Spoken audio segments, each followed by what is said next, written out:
नाराज किसानों को मनाने में जुटे हैं मुख्यमंत्री योगी आदित्यनाथ। कैसे कर रहे हैं डैमेज कंट्रोल, हम आपको बताएंगे।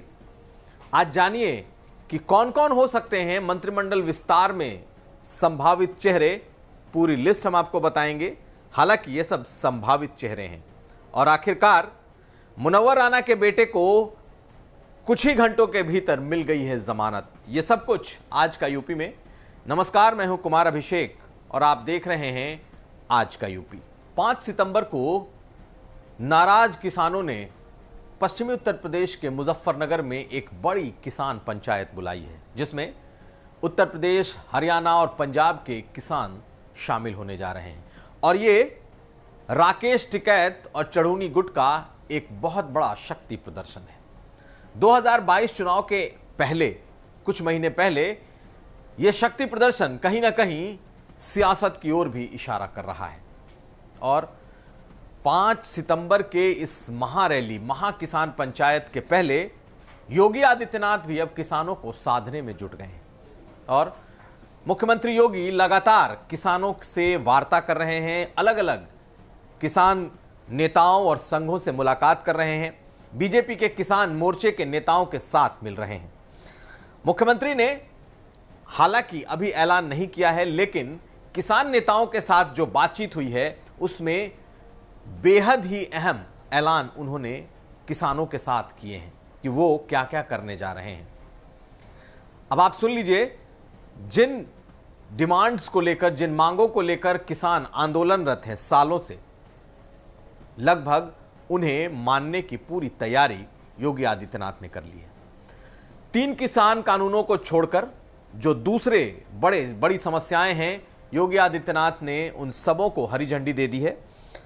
तो आपको बता दें, पराली जलाने वाले किसानों पर जितने भी मुकदमे दर्ज हुए वो सब मुकदमे वापस होंगे। जितने भी जुर्माना लगाए गए, किसानों ने जुर्माना भरे हैं, वो सभी जुर्माना भी वापस होंगे। ये एक बड़ा ऐलान है। बिजली बिल से किसान परेशान है और बिजली बिल के बकाए के कारण जो कनेक्शन कटे हैं उसे भी बहाल किया जाएगा। आगे से बिजली बिल में बकाए की वजह से किसानों का बिजली कनेक्शन नहीं काटा जाएगा। और साथ साथ किसानों के जो पुराने बिजली बिल हैं का बकाया है उस पर ब्याज नहीं लगेगा। इसलिए ये ओटीएस स्कीम भी ला रहे हैं। ये कुछ ऐसे बड़े कदम हैं जिसके लिए किसान महीनों से या कुछ सालों से उसकी मांग कर रहे थे। इसके अलावा पश्चिमी उत्तर प्रदेश के किसानों के, खासकर गन्ना किसानों की एक बड़ी मांग ये थी कि कई सालों से गन्ना का जो समर्थन मूल्य है वो नहीं बढ़ा है और सरकार जल्द ही इस समर्थन मूल्य को बढ़ाने जा रही है। लेकिन यह समर्थन मूल्य कितना बढ़ेगा, फिलहाल इस पर फैसला होना बाकी है। किसानों की मांग है कि समर्थन मूल्य काफी बढ़ाया जाए, क्योंकि योगी सरकार में अभी तक समर्थन मूल्य गन्ना का नहीं बढ़ा है। पश्चिमी क्षेत्र की जो 20 अक्टूबर से शुरू होने वाली पश्चिमी क्षेत्र की जो चीनी मिलें हैं वो 20 अक्टूबर से शुरू हो जाएंगी। मध्य क्षेत्र की 25 चीनी मिलें लगभग 25 अक्टूबर के आसपास शुरू हो जाएंगी और पूर्वी क्षेत्र की जो चीनी मिलें हैं वो नवंबर में शुरू हो जाएंगी। गन्ना मूल्य में बढ़ोतरी कितनी होगी, इसके जो तमाम स्टेक होल्डर्स हैं उनके साथ बातचीत करने के बाद सरकार इस पर फैसले लेगी। तो ये कुछ ऐसे बड़े अहम कदम हैं जिसे लेकर एक डैमेज कंट्रोल एक्सरसाइज इस वक्त दिखाई दे रहा है। मुख्यमंत्री योगी आदित्यनाथ अपने स्तर से बीजेपी के नेताओं, किसान मोर्चा के लोगों के साथ, जो भी नेता संपर्क में हैं उनके साथ मुलाकात कर रहे हैं और ये तमाम बड़े फैसले उन्होंने एक तरीके से ले लिए हैं। किसानों को इसके लिए आश्वस्त भी किया है और जल्द ही इस पर ऐलान भी सरकार की तरफ से हो सकता है। तो कुल मिलाकर किसानों को साधने की कोशिश, 5 सितंबर को होने वाली रैली को कहीं ना कहीं उसे ब्लंट करने की एक कोशिश और साथ साथ किसानों को मिलाने की एक कोशिश।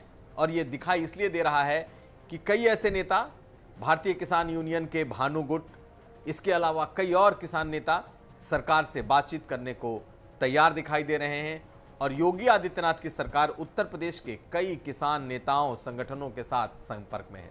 लेकिन आप ये भी जान लीजिए कि 5 सितंबर की रैली किसानों की बहुत बड़ी और विशाल रैली होने जा रही है और इसकी तैयारी भी राकेश टिकैत, भारतीय किसान यूनियन, चढ़ूनी ग्रुप, गुट और साथ साथ पंजाब, हरियाणा और उत्तर प्रदेश के किसानों का ये बड़ा ताकत प्रदर्शन है। और योगी आदित्यनाथ के लिए ये चैलेंज है। शायद इसे ही भांपते हुए उन्होंने किसानों के साथ एक समानांतर बातचीत शुरू की है और उसके नतीजे के तौर पर हम इन ऐलानों को देख सकते हैं। चलते हैं अगली खबर की तरफ। उत्तर प्रदेश में इस वक्त एक और चर्चा चल रही है और वो चर्चा है मंत्रिमंडल विस्तार की। हालांकि पिछले 2-3 महीने में कई बार ये चर्चा छिड़ी कि अब मंत्रिमंडल विस्तार होगा, ये चेहरे मंत्रिमंडल में आएंगे, लेकिन हर बार ये कयास ही रह गए। अब जबकि बीजेपी ने लगभग ये तय कर लिया है कि न सिर्फ मंत्रिमंडल विस्तार होगा बल्कि 4 एमएलसी भी जल्द ही नॉमिनेट किए जाएंगे, तो अब नजरें इस बात पर टिकी हैं कि आखिर कौन कौन से लोग होंगे जो कि मंत्रिमंडल विस्तार में शामिल हो सकते हैं। कुछ चीजें बिल्कुल साफ हैं, किसी मंत्री को हटाया नहीं जाएगा, यानी किसी की छुट्टी नहीं होगी जो मंत्री इस वक्त मौजूद हैं। हालांकि कईयों के कामकाज से सरकार में नाराजगी भी है, मुख्यमंत्री भी कई के कामकाज से संतुष्ट नहीं है। पहले इस बात पर भी चर्चा थी कि शायद कुछ लोगों को हटाया भी जा सकता है, तो फिलहाल इसे रूल आउट किया जा रहा है। 60 मंत्री बनाए जा सकते हैं, जिसमें से इस वक्त 53 मंत्री योगी आदित्यनाथ की सरकार में हैं और 7 मंत्री शामिल किए जा सकते हैं। और इन 7 मंत्रियों को शामिल करने के लिए जाति और क्षेत्र, इन दोनों का आकलन किया गया है और इन्हीं दोनों को आधार बनाकर यह मंत्रिमंडल विस्तार होगा। अगले 4 दिनों तक राष्ट्रपति रामनाथ कोविंद उत्तर प्रदेश में हैं और कहा यह जा रहा है कि जब उनकी यात्रा खत्म हो जाएगी उसके बाद यह मंत्रिमंडल विस्तार होगा। यानी कि अगले 6 से 7 दिन के भीतर यह मंत्रिमंडल विस्तार हो सकता है। लेकिन जिन नामों को हरी झंडी मिली है, जो हमारे सूत्र बता रहे हैं, वो बेहद ही रोचक हैं। उसमें कुछ नाम हमने आपको कल बताए थे और कुछ नाम हम आपको आज बताते हैं। जितिन प्रसाद, जो कि तराई के क्षेत्र से आते हैं, इनका नाम लगभग तय है। दिल्ली आला कमान की तरफ से 2 नाम होंगे और संजय निषाद का एक नाम संभावित है कि संजय निषाद भी मंत्री बनेंगे। लेकिन बाकी जो 4 नाम हैं, जिसमें कृष्णा पासवान, जो कि खागा की विधायक हैं, 3 बार से वो विधायक हैं और उनका नाम भी चर्चा में है और माना यह जा रहा है कि वो भी मंत्री होंगी। और उसकी वजह भी जान लीजिए। इंद्रजीत सरोज उस इलाके में बड़े नेता हैं समाजवादी पार्टी के और पासी समाज से आते हैं। चाहे वो प्रयागराज हो, फतेहपुर हो, कौशाम्बी हो, उनका असर इस दलित जाति पर है और बीजेपी ने उसे ही काउंटर करने के लिए उस इलाके में उसी जाति से कृष्णा पासवान को अपना मंत्रिमंडल में उन्हें जगह दे सकती है, जिसकी प्रबल संभावना है।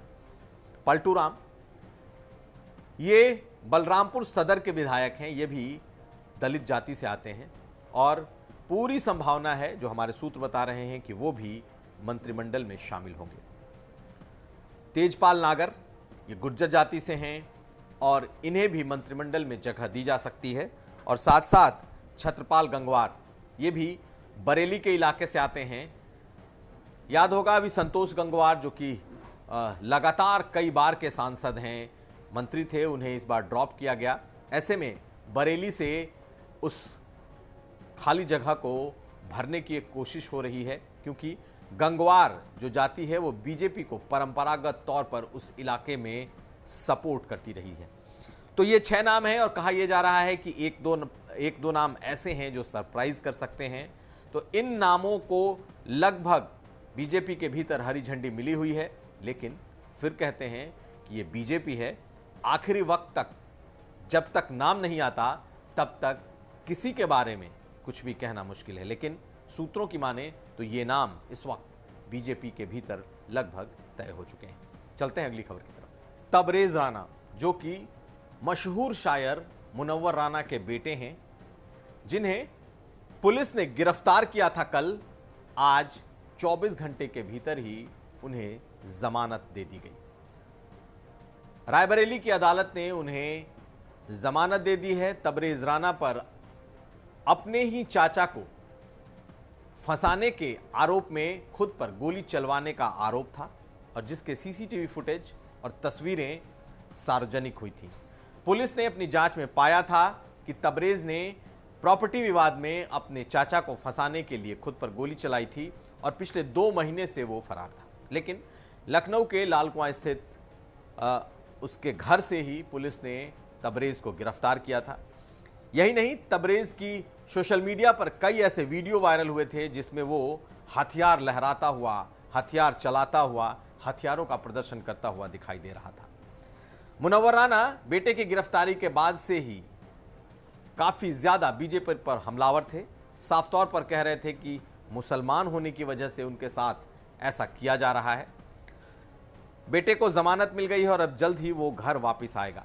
हम तब भी जानेंगे कि क्या था उसका रुख, लेकिन जिस तरीके से मुनव्वर राना ने इस पूरे मामले को हिंदू और मुसलमान कहा है, इसे लेकर अच्छी खासी चर्चा सियासत में भी हो गई। सुनिए क्या कहा मुनव्वर राना के बयान पर मोहसिन रजा ने, जो कि सरकार के मंत्री। सबसे पहले तो वैशेख मैं कहना चाहता हूं कि उन्होंने या उनके बेटे ने ये किसकी कार्रवाई पर उनके खिलाफ कार्रवाई हुई है और किसके ऊपर गोली चलवाई थी और किसके लिए गोली चलवाई गई थी, वो एक उनके भाई हैं और एक मुसलमान गुहार लगा रहा है कि मुझे न्याय दिया जाए। वो इनके सगे भाई हैं और जो इनका बेटा है, बेटे ने उन अपराधियों को हायर किया था। वो अपराधी कौन थे? अपराधी को हायर कर सकता है, आम आदमी तो अपराधियों से क्या उसका ताल्लुक रह सकता है? तो इससे मानसिकता भी सामने आती है निकलकर कि इनकी मानसिकता क्या है। अपने चंद आकाओं को खुश करने के लिए हिंदू और मुसलमान का बयान देकर बार बार अपनी शायरी में भी इन्होंने हिंदुस्तान का अपमान किया, हिंदुस्तान के तमाम बड़े बड़े महापुरुषों का अपमान किया है। तो वो शायरी से भी साफ हो जाता है। तो उनकी जो विचारधारा है, जो सोच है, वो तालिबानी है, क्योंकि वो कह रहे हैं कि असलहा लहराना, अगर असलहा रखेंगे तो लहराएंगे, अपराधियों को हायर करेंगे। और उसी बात को लेकर आपने देखा होगा कुछ दिन पहले इन्होंने कहा था कि आतंकी अगर बंदूक उठा रहे हैं तो अपने हक के लिए उठा रहे हैं, तो आतंकियों को समर्थन करते ही दिखते हैं। तो इनकी विचारधारा है और ये जिन लोगों के लिए काम कर रहे हैं वो चाहते हैं और जो जैसा वो चाहते हैं बयान देते हैं। तो ये तो अपने आप में साफ हो गया है कि यहां योगी सरकार है, उत्तर प्रदेश में न्याय की सरकार है, कानून का राज है। यहां जो भी अपराध करेगा या अपराध कराने का प्रयास करेगा उसके खिलाफ कड़ी से कड़ी कार्रवाई होगी। और अब आखिरी में आपको बता दें कि राष्ट्रपति रामनाथ कोविंद उत्तर प्रदेश पहुंच चुके हैं और अब 4 दिनों की उत्तर प्रदेश की यात्रा पर हैं, जिसमें वो गोरखपुर भी जाएंगे, लखनऊ में भी होंगे, लेकिन सबसे बड़ा और अहम कार्यक्रम उनका अयोध्या में होने जा रहा है, जब 29 अगस्त को वो रामलला के दर्शन करेंगे। तो ये था आज का यूपी। हम हाजिर थे अपना न्यूज शो आज का यूपी लेकर, हम फिर हाजिर होंगे, लेकिन जाते जाते आपको बता दें कि 2022 चुनाव तक हमारा स्पेशल कवरेज आप देखना ना भूलें, जिसमें आपके लिए होंगी स्पेशल शोज, विशेष खबरें, बड़े इंटरव्यूज और कॉन्क्लेव की एक पूरी श्रृंखला। और हमारा कार्यक्रम है यूपी किसका।